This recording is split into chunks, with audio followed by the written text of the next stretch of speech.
most of the time when it comes down to something like a Numenor Blast, I'm guessing that they want some form of disengage. And I think this is interesting because I would have preferred something like a high loss. But to stay in game, you just want to stay in the lane as much as you can. If you can bully someone up, great. If not a big deal. Let's not forget that Electro Flash is one of the few emblems that actually scale pretty well towards the later stages of the game. Remember, BTK have a lineup that is really, really tanky. He's not going to be able to secure those kills as easily as most people think. So I think this is just a great adaptation coming in from Navi. Yeah, and Navi is super aggressive. Defender leaving the XP lane early on, not even a minute in, helping clear this side of the jungle for Sunset Lover. Getting that Little Wanderer real quick. Now you can kind of see what the Selena's doing. Earlier, when Selena made her debut here in M3, not so much. It did not help. But now, a minute in already, I can see how different it is for Navi. Yeah, I mean, Sawo's got to be very, very careful. If he goes down early, it's going to be difficult. But yeah, you can see the small interactions. The shield is going to be able to block the Abyssal Arrow. You don't really get stunned. Walk away. It's fine. That's the main idea. Up top, it's going to be a 2v1. Sawo trying to help out. In mid, it's the same, but mirrored over for BTK. Arrow thrown out, trying to hit that. And Zane, very comfortable. Very comfortable, no pressure at all. Did he lose it? He did! He lost it! Oh, that's why. The comfort is not on his side. Oh, no, that's a little unlucky, but you can tell that Zane did not want to use that retribution. He's got bigger fish to catch, like the turtle that he wants to hang around. Just a little unlucky there. That's fine, but let's see. This first turtle is going to mean so much for Navi, and BTK, they want to drag this turtle out for as long as possible. It's so curious, was that well-timed, or was that just Zane complacent with his small camp take? He's very complacent because he can definitely wait out the damage from the Abyssal Trap and then continue on. Oh well, let's see. I hope they don't miss out on this one. Priority going over to BTK, 4 members here. That's going to be 4 from Navi answering back. Real manipulation set in. Defender pushing them back with the Cotter in the Inferno and the Vengeance. He's still alive. Sunset Lover confirms it. First blood drawn though by Fried Chicken. Turtle for the hero. I think Natus Vincere walked away with that happy. Yeah, I think unfortunately Nagib got cancelled out. They knew it was kind of strange how the fight went down. I think Nagib didn't really communicate with the rest of the team that, you know, Shark was standing a little nearby. Sawo was a little low, so he couldn't do much but just being living artillery, same as Nagib. However, Shark getting a great cancel on that real world manipulation made all the difference. Yeah, and right now, let's look at the butterfly effect. Let's look at the level from Sunset Lover. Level 6. Mobile Zane just reached level 5 just by missing out on one creep, just by missing out on that turtle. We can definitely see a big change in EXP. He wants to get ahead here. Lil is protecting himself, but Navi look for the counterattack here. Void Crystal dropped in by Nagib. Sunset Lover, he can try to go deep, but they're already ahead, about 1,000 gold already. And now you can see how difficult it is as a gold laner to not have that range advantage. Yes, Victor's bullying over Lil, but the gold lead speaks for itself. Let's look at the items.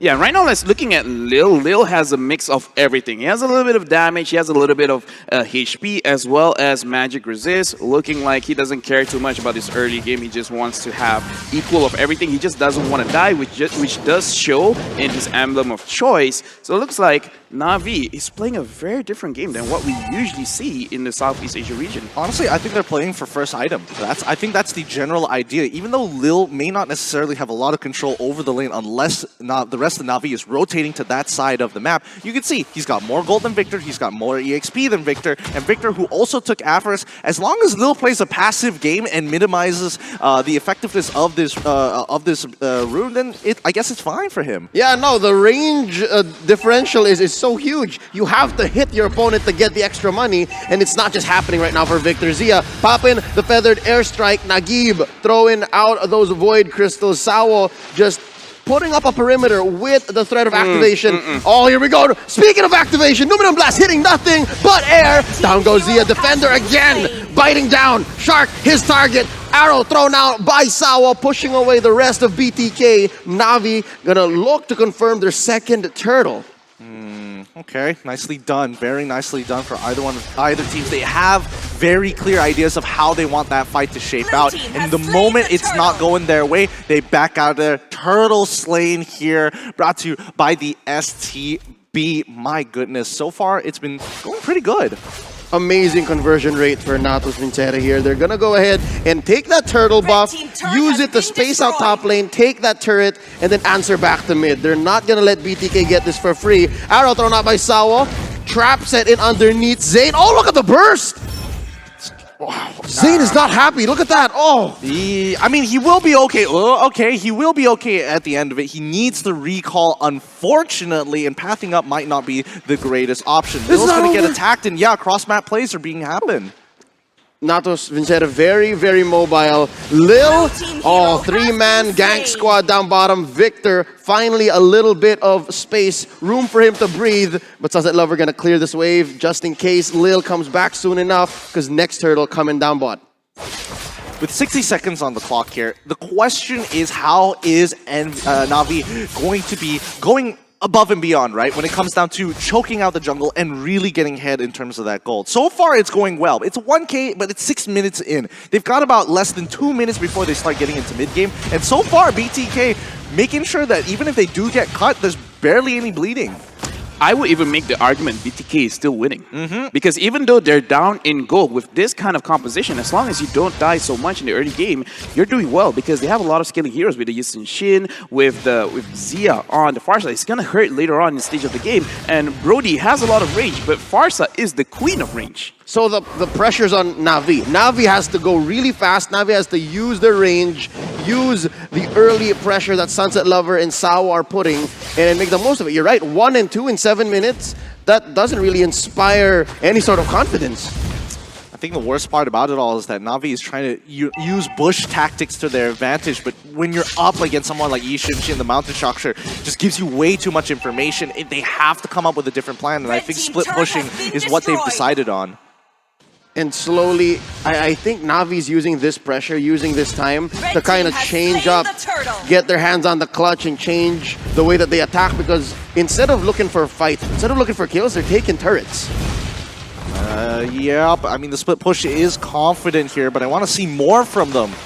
Oh, puncture in. Shark not looking great. Sawa misses the dive in. Now Navi, they're going to try to find one. Instead, they got caught out. Sunset Lover goes down. Point blank feathered airstrike. Defender caught out far away from home. Mountain Shocker setting them in. And a jump by Victor. Defender pops the vengeance, pops the Counter Inferno. He's not going to live. Mobas ain't popping. The passive left and right. A lot of crit, a lot of bursts from this Yushin Shin. And just like that, BTK are ahead again. Can Lil finish this off? I don't think he does not have torn apart memories, unfortunately. And BTK are doing a phenomenal job now in the driver's seat during this the mid game so far. With the next Lord coming up, I think, Navi at this point of time, they've got to make some kind of god tier play. Oh, they catch him. That's Zia catching a face full of torn apart memory. As you just mentioned, Lil gets it off cooldown, and I think BTK lost track of when it was ready too. Yep, they hopefully open up mid here, but here comes the Numenon Blast. Oh, did not get the flicker in, but Nagib a little too confident. Mobazane, free hits to the face. It's interesting how this fight is turning up. I think there's a lot of disrespect on either side. Navi, using real world manipulation right in front of somebody's face like that, especially when you're up against a jungler who's definitely 2 levels above you. You're hitting above your weight at this point. Out of your league even. You have a shield as an Eve, but it's not that huge. And just like that, it opened up bottom lane for Victor. Yeah, and I do have to say, when we talk about Nakib, he has done it twice now. When he opened the real-world manipulation in an open space, giving opportunities for BTK to really put on the pressure on him based on his own mistakes. So far, Defender, being the bigger brother, has helped him out. But he himself has to watch himself because later stages in the game, right now, BTK, engages. Sunset Lover Victor going in front, but nothing's happening. Catches an arrow. Up top, there's a skirmish. 1v2 Defender versus White Chicken and Mobazane. Yeah, Lefel, you were saying.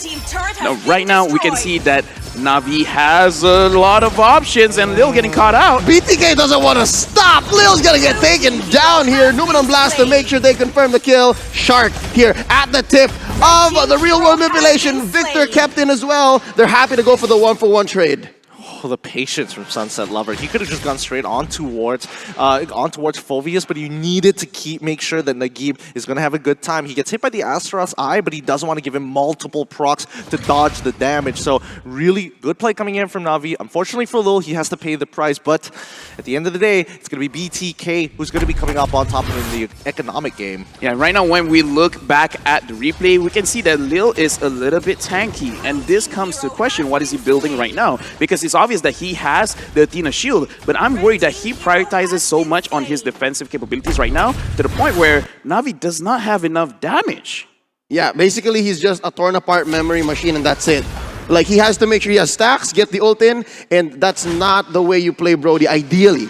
Ideally, you want to be able to still hurt even with your basics. At least have a Blade of Despair. Yeah, at least have that Blade of Despair. That's the one we were looking for. But he's building it right now. He's taking a Malefic Roar instead just to kind of break structures open because they are going for their secondary win condition, which is going to be trying to get through the mid game with the help of their split pushing powers.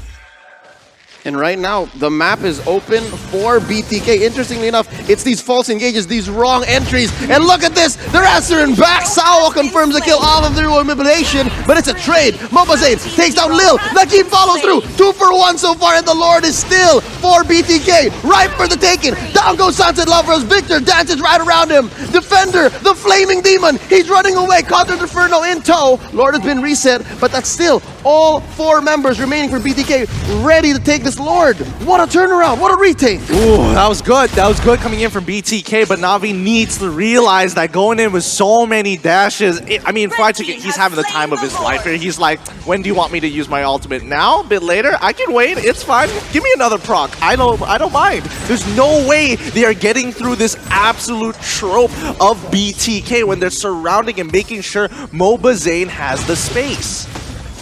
Hyped up Mobazane has not disappointed as of right now. Again, people know him as a marksman main. And when he positions like this, even though it looks bad, it's still good. And the fact that BTK, they have the instinct to always look at him. And it's like, wait, he's a bit out of position. We have to go to him. We have to protect him. And in this kind of situation, BTK looks more experienced in team fights. Oh, just like that, Nagib destroyed by BTK, and they're not done. Lumina Blast, keeping him in check. Shark gets 3 for none, double kill for Mobazane, and they're still going in. Sunset Lover, Thorn Rose to survive the assault. Lord marching down bottom.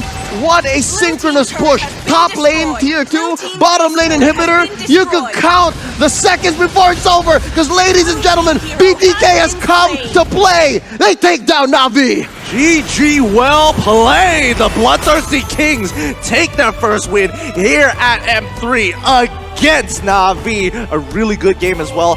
Great draft overall. It really set in stone how tempo needs to be controlled here. And you need to have tempo setters, or more so, if you want to be aggressive, you got to be hyper aggressive here. And right now, the way that I feel it, Sunset Lover understood, and he got a little scared trying to get in towards that big bodyguard trope that was surrounding Mobazane. This is a clear-cut example of what when we say, even when you're losing, you're not really losing. 1K go behind, 2K go behind, doesn't matter when your team has that much scaling. And again, as we see, Navi is a very experienced team, but in this game, it looks like Team BTK, they have the better team fight because Mobazane look very safe. Doesn't matter if he's behind, doesn't matter if he's in front, and unfortunately, we do have to speak it out. Nagib made a lot of mistakes. If he played a little bit better, they could have added more pressure, and with more pressure, Mobazane can't really go and deal damage as he did in this game. Yep, Mobazane knew his outs, and yeah, early on we saw him kind of become a little complacent, but he knew when it mattered. When it mattered, Mobazane put his best foot forward and made it count. And I gotta say, we keep bringing up this two-man bodyguard setup.